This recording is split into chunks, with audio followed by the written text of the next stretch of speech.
अरे हा हिंदुस्तान कुणाचा आहे? सारे जहां से अच्छा हिंदुस्तान हमारा.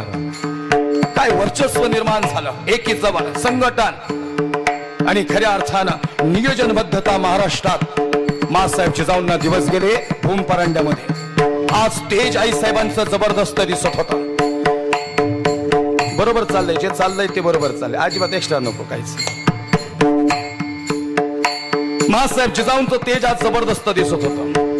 कोणीतरी येणार याची चाहूल आज महाराष्ट्राला लागली होती. आजूबाजूनी आया बहिणींचा किंचाळण्याचा आवाज येत होता. ढसाढसा माणसं रडत होती आणि महाराष्ट्र संपल्यात जमा होता. कोणीतरी येणार याची चाहूल आई साहेबांना लागली. रामायण श्रवण केलं, भागवत श्रवण केलं. रामासारखा पुत्र जन्माला दे विठ्ठला, असा पुत्र जन्माला देना, ज्याने कंस मारला असा कृष्ण जन्माला घाल. आणि मग काय होणार कोणास ठाऊक.